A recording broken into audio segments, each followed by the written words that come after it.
Hello, क्या हाल है? एक दफ़ा फिर से एक वीडियो लेके कैमरे के सामने खड़े हो गए। तो वीडियो का जब आप नेचर को एक्सप्लोर करते हैं ना, तो nature starts talking to you. It gives you purpose, sense in life and a lot other things.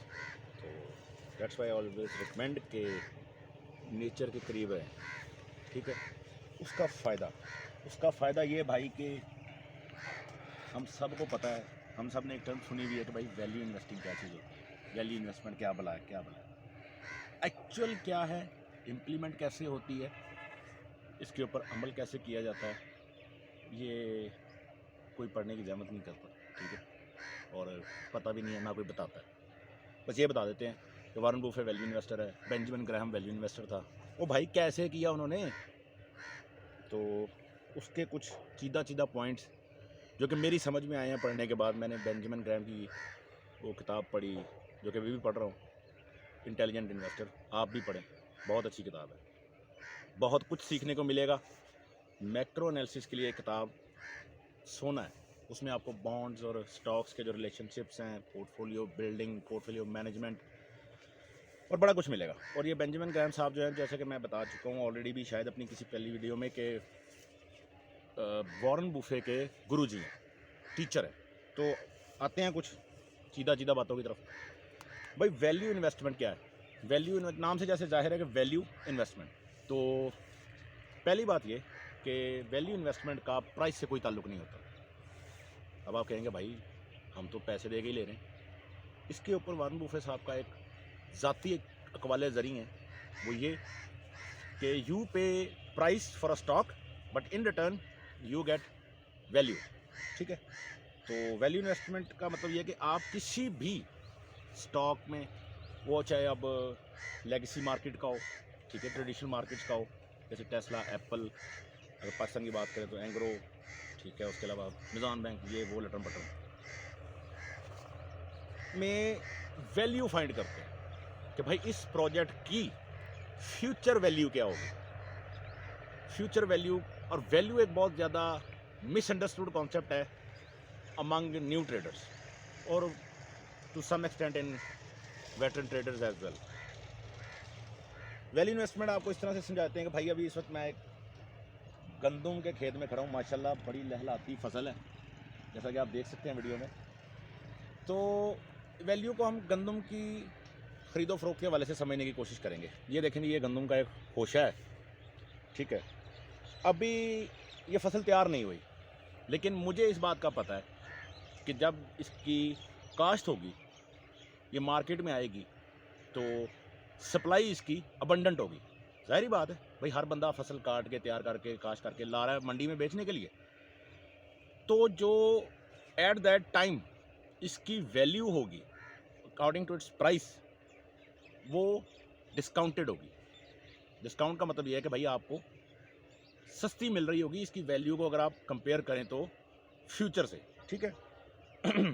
इस पे अब ये कंदुम अगर जब काश्त होके आएगी तो ये गालिबन लेट्स से के 100 रुपये मान लोगी, 100 रुपीज़ फॉर अ 40 kg, ठीक है।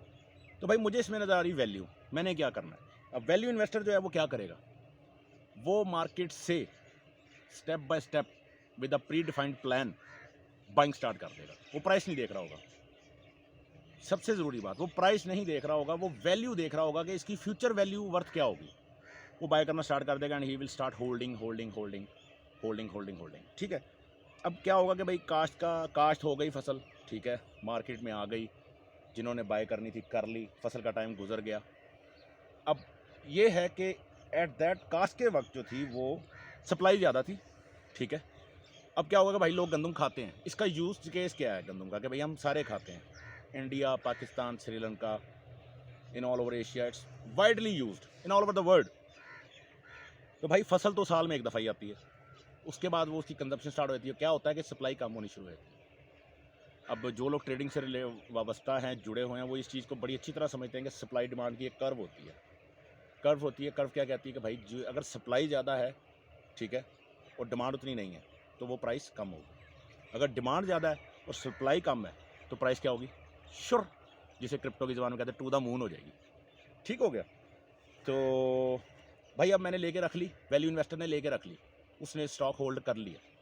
Now he will wait wait and wait कि भाई इसकी फ्यूचर वैल्यू जब इन्हेंस होगी तो उसके साथ साथ इसकी प्राइस भी इन्हेंस होगी। जो प्राइस है वो वैल्यू का एक फंक्शन है, ना कि वैल्यू प्राइस का एक फंक्शन है। ठीक है, ये बड़ा कुमेरवा जहा टॉपिक है। ठीक है, वैल्यू को थोड़ा समझने की कोशिश कीजिएगा कि नॉर्मली वैल्यू को लोग प्राइस के ही खाते में गिन लेते हैं, जबकि अगर उसकी हकीकत और गहराई में जाएँ तो वैल्यू और प्राइस एक चीज़ नहीं है, इसमें बहुत फ़र्क है। तो जो अच्छा ट्रेडर होता है वो किसी भी एसेट की वैल्यू को एनालाइज करता है, ना कि उसकी प्राइस को, और ख़ास तौर पे जो वैल्यू इन्वेस्टर हैं। भाई अब हो गया, उसने रख ली। अब हुआ क्या कि भाई फसल गुजर गई, अगली फसल जब काश्त बीजने का टाइम आएगा तो एट दैट टाइम सप्लाई अपनी यूजुअली लोवेस्ट पे होती है। ठीक है, लोवेस्ट पे होने का सप्लाई का मतलब क्या है कि भाई सप्लाई उसकी मार्केट में कम हो गई है, लोग यूज़ कर रहे हैं, कंज्यूम कर रहे हैं। जहाँ जहाँ पे जिसको समझ आती जा रही है कि भाई ये इसके लिए इनफ वैल्यू ऐड हो गई है, इससे ज़्यादा नहीं ऐड होगी, वो वहाँ पे माल बेचना शुरू कर देते हैं। ठीक हो गया, बिक गया। अब अगली फसल काश्त होने से पहले उसकी सप्लाई जो है वो मिनिमम पे आ जाती है, and at that time mostly value investors sell their stocks to gain maximum profit. ठीक है, अब इसी चीज़ को अगर हम ले आएँ क्रिप्टो की सेंस में, क्योंकि भाई मैं क्रिप्टो करेंसी के हवाले से वीडियोस बनाता हूँ। ठीक है, तो उसमें हम बिलफर्ज लेट्स इमेजिन, लेट्स सपोज कि ये एक वीट कॉइन है। ठीक है, वीट कॉइन है, इसकी सप्लाई है। ठीक है, आपने इसको जब इसकी काश्त हुई, जब ये लॉन्च हुआ, ठीक है, तो आपने इसका प्रोजेक्ट स्टडी किया, इसकी वैल्यू को एनालाइज किया। आपके एनालिसिस ने ये कहा कि भाई इस प्रोजेक्ट में वैल्यू है, फ्यूचर में इसकी वैल्यू फर्दर इन्हेंस होगी, तो उसके हवाले से, उस वजह से आपने ये कॉइन बाय कर लिया, आपने स्टॉक होल्ड कर लिया। ठीक है, होल्ड कर लिया, and now you are waiting waiting and waiting. तो और जब वो एक स्पेसिफिक वैल्यू पे आपके हिसाब से पहुंचेगा, जहाँ से आपको लगेगा कि भाई इसकी वैल्यू अब यहाँ पे हो गई है पूरी, इससे ज़्यादा ऊपर जाने का मेरी नज़र में या मेरे एनालिसिस के मुताबिक प्रोबेबिलिटी बहुत कम है, eight that time value investor start selling. ठीक है, तो आपको एक लाइव एग्जांपल भी साथ दे देता हूँ। ठीक है, सोलाना SOL उसका टिकर है, सबने सुना है भाई सोलाना की ब्लॉकचेन है, बड़ा यस कॉइन है, ये है वो है। उसकी वैल्यू इन्वेस्टिंग के हवाले से आपको थोड़ा बता दूं कि जिन ट्रेडर्स ने या जिन इन्वेस्टर्स ने लास्ट ईयर 7 सितंबर की डिप आई थी, वो सबको याद होगी जो कि ट्रेडिंग में है, स्पेशली उनको जो कि फ्यूचर ट्रेडिंग करते हैं। 7 सितंबर 2020 को सोलाना का एक कॉइन $2.36 का था। ठीक है भाई, अब ये वहाँ पे किसने बाय किया होगा? वहाँ पे बिल्कुल उन लोगों ने बाय किया होगा जिनकी मिसाल या जिनकी माइंडसेट मैंने आपको वीडियो में भी पहले बताया। उन्होंने $2.36 का बाय किया, उस वक्त प्राइस थी, सॉरी।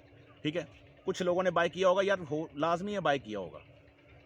और जिस नेक्स्ट ईयर, ये जो पिछला भी सितंबर गुजरा 2021 को, जिस दिन एक बड़ी मज़ेदार 12% डिप ली थी BTC ने, और माशाल्लाह बड़े बड़ों के तबक रोशन हो गए थे, आपका भाई भी उनमें शामिल था। ठीक है, एट दैट डे 6 सितंबर को सोलाना की प्राइस राउंड अबाउट $200 प्लस थी। ठीक हो गया, अब अगर आप इसको कन्वर्ट करें कि आपने क्या कमाया साल में वैल्यू के ऊपर, तो ये एग्जांपल मैंने अपने एक दोस्त को दी थी। ठीक है, कि भाई अगर आपने पिछले साल 80 लाख रुपया रियल एस्टेट में लगाया होता, क्योंकि उन्होंने उन दिनों में एक प्लॉट बाय किया था, रियल एस्टेट में इन्वेस्टमेंट की, तो अब एक साल बाद उनका वो रियल एस्टेट का जो इन्वेस्टमेंट थी वो उनको सिर्फ 20 लाख रुपए दे रही थी। ठीक है, लेकिन अगर उन्होंने 80 लाख रुपए के PKR की बात कर रहा हूँ, सोलाना के कॉइन्स बाय किए होते, तो एट दैट मोमेंट ऑन 6 सितंबर 2021 उनकी वो 80 लाख की इन्वेस्टमेंट 1 अरब 6 करोड़ रुपए में तब्दील हो गई थी। तो भाई ये वैल्यू इन्वेस्टिंग है, ये वैल्यू इन्वेस्टिंग है, इसे कहते हैं वैल्यू इन्वेस्टिंग। इसलिए भाई मैं पिटता रहता हूँ, I emphasise and insist again and again and again कि भाई प्राइस मत देखो, लंबा सोचो, buy and hold, and it will pay you in such a way कि you can not even imagine. और ये एक मिसाल नहीं है सोलाना की, इस तरह की हज़ारों जो जेन्युइन प्रोजेक्ट्स हैं, जो जिनकी वैल्यू है एक्चुअल कुछ, इस तरह की बहुत सारी मिसालें हैं। तो एक मिसाल दे के मैंने आपको समझाया है तो मेरा भाई इस चीज़ को स्टडी करें, अपने एनालिसिस को बेहतर करें, बजाय इसके कि आप सिग्नल्स के पीछे लगें, आगे पीछे भागें, इससे पूछ उससे पूछ, वो चीज़ आपको कभी भी फ़ायदा नहीं देगी। देर पर लॉन्ग टर्म बेनिफिट आपको रिसीव नहीं होगा, ठीक है। वक्ती तौर पे ये है कि आप कमा लेंगे, कर जाएंगे, लेकिन सर्वाइव नहीं कर सकेंगे। एंड हमारा मेन मकसद क्रिप्टो में या किसी भी ट्रेडिंग के प्रोफेशन में ये होता है कि भाई सर्वाइव करो। उड़ती में सारे संभाल लेते हैं, गिरतियों में पता लगता है कि क्या है, कौन कहाँ पे होगा। उम्मीद करता हूँ कि आपको समझ आ गई होगी, ठीक है। मेरे चैनल को सब्सक्राइब करो, अब ऐड चल रही है भाई, सब्सक्राइब करो, वीडियो पसंद आए लाइक करो, कोई सवाल हो तो कमेंट्स में डालो, ठीक है। उसके अलावा वीट कॉइन पर नज़र रखो, ठीक है। मार्केट को एनालाइज करना सीखो मेरी जान। मेरे चैनल के अबाउट सेक्शन में जाएंगे, वहाँ पे आपको मेरा ट्विटर हैंडल, व्हाट्सएप ग्रुप, ठीक है, मेरा ज़ाती व्हाट्सएप ग्रुप है, उसका लिंक मिलेगा, ठीक है। उसके अलावा और क्या, हाँ, टेलीग्राम का लिंक मिलेगा, और मेरे बिनास का रेफरल लिंक भी अगर कर लोगे तो यार मुझे कुछ ना कुछ कमीशन मिलेगा, आपकी जेब से नहीं जाएगा, एक्सचेंज मुझे खुद से देगी।